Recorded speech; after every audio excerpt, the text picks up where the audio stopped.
Okay, so from this point, I would graph everything that we have so far. So let's graph our vertex, -1, -5. And we have our y-intercept of -4.3 and our y-intercept -5.7. And since our graph only goes up to 10, we're not going to be able to plot our x-intercept, but that's okay. We can still get a general idea of what this graph looks like. So it's going to look something like this. Okay, so that's our graph. We know it's opening right. It's very narrow. So our next step is to find our p-value. And remember, our p-value, our equation is 1 over 4a. That equals our p. So we know our a value is 2, so let's just plug in 2 for our a. So when we do that, we get 1 over 4 times 2, which that equals 1/8. So that means from our vertex, we are going to move 1/8 in the right direction, okay? So to find our focus. So that means our x value is going to be changing. So we're going to have -1, but then we're going to add 1/8. And our y value is staying the same. So when we do that, we get the point of -0.875, 5. So let's plot that. It's going to be hard to see. It's going to be roughly there. So this is what I would expect to see for your focus. And this is just to show your work, this step. Then your directrix is going to be 1/8 to the left of our vertex. So it'll be here.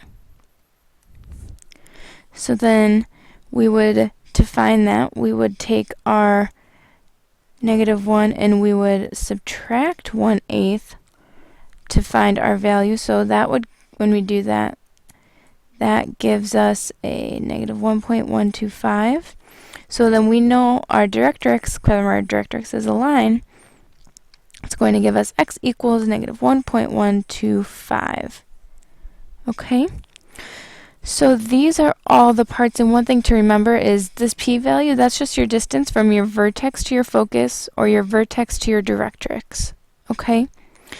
And one thing I forgot to graph is our axis of symmetry. And we are all good for this one.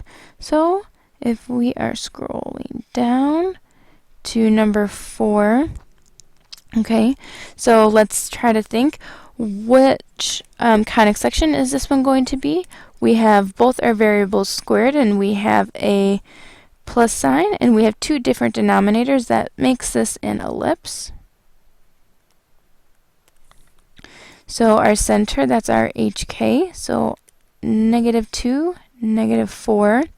Our x number beneath the x, that's 2. Our y is 3. And our c value for our ellipse, that's our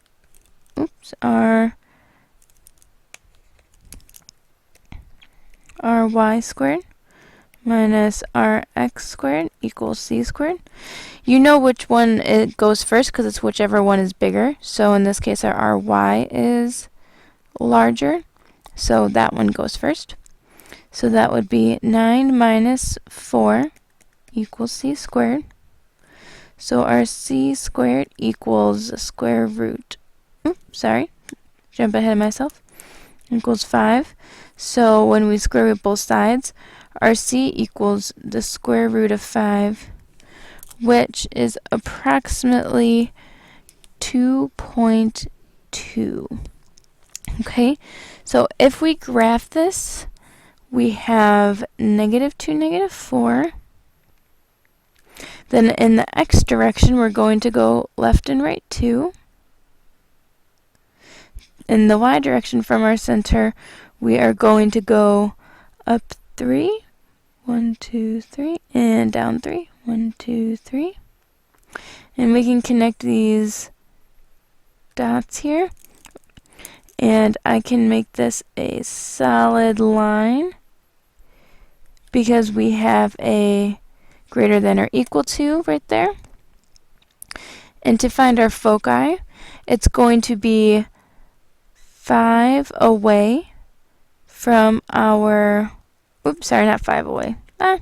Square root of 5 away from our center in the y direction, up or down, because it's stretched more in the y direction because our ry is larger.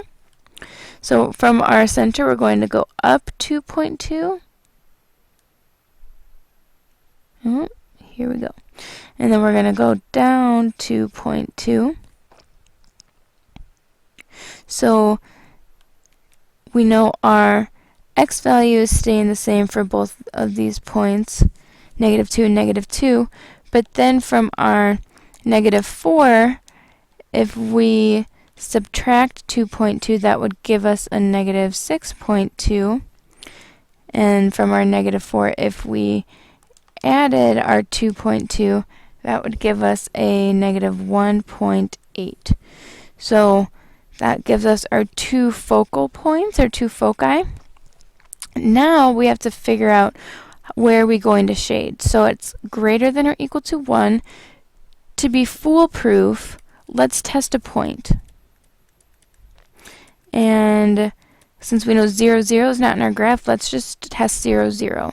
So if we plug 0, 0 into our equation here, we're going to have 2 over 2 squared plus 4 over 3 squared greater than or equal to 1. Now, if this is a true statement, then we will shade on the outside of our ellipse.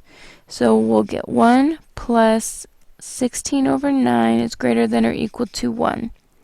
So this is a true statement. So we shade everything on the outside of our ellipse.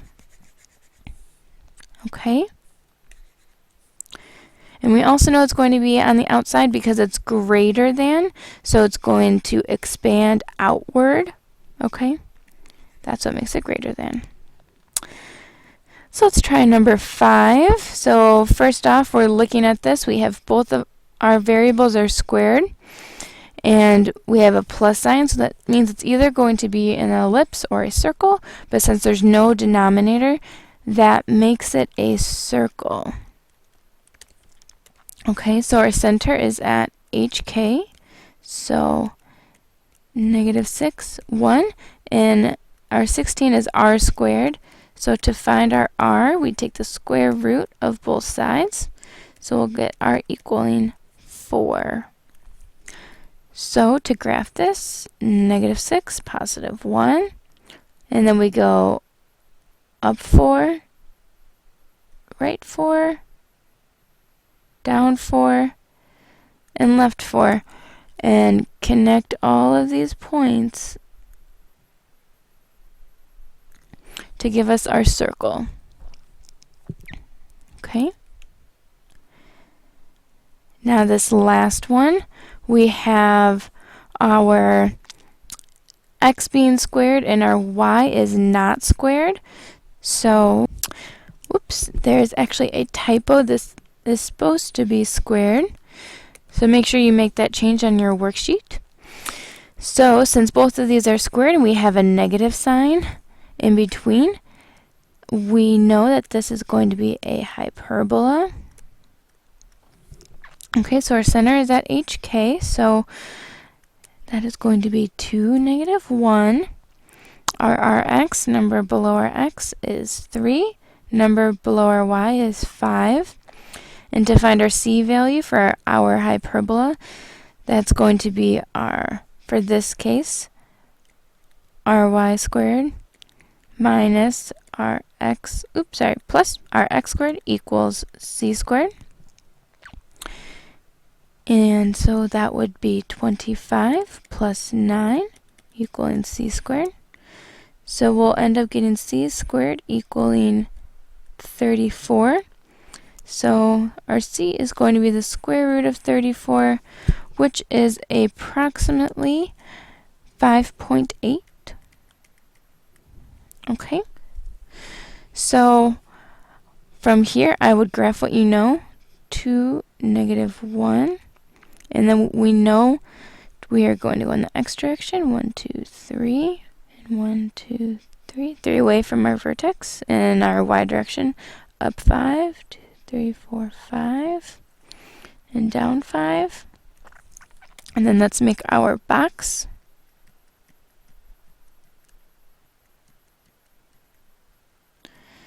And remember, the purpose of this box is to help us with our asymptotes, because we know our asymptotes are going to go through the corners of these boxes.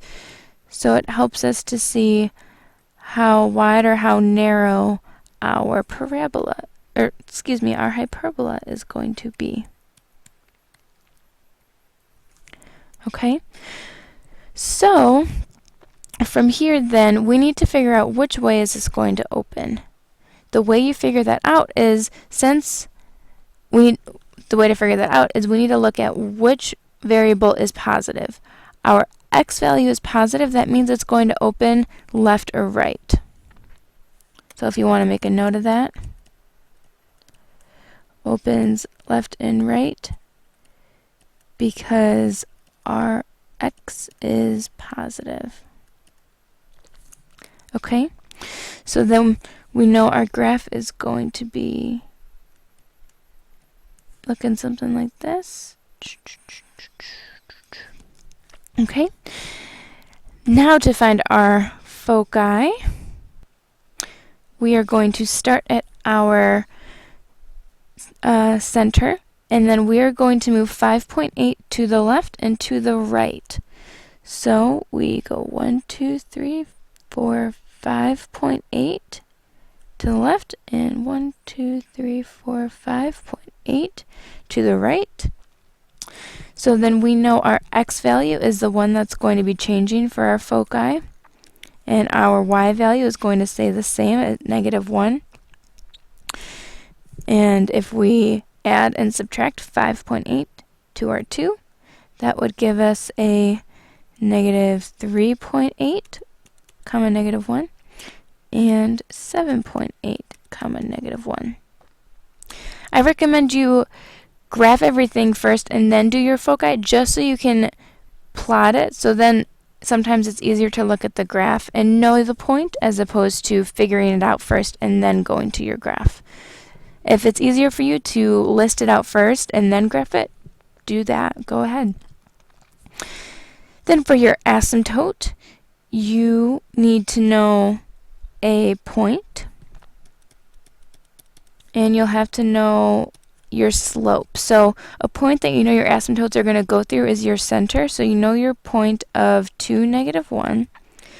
And your slope, it's going to be rise over run. So we go up 5 and to the right 3 for this positive slope here. But we're also going to have another slope that's negative, and that's actually going to be -5, comma 3. So if we just plug these two pieces of information into our point slope form, we would get y plus 1 equals 5/3 times x minus 2. And for our asymptote number 2, we'd get y plus 1 equals -5/3 times x minus 2. Okay, and you can just leave it in this form for now. So, I hope this is helpful, a good review for you. I would recommend going through your blue packet and redoing some of those problems that you maybe struggled with to help you prepare for the quiz. And come to class with any questions that you may have. Alrighty, see you in class.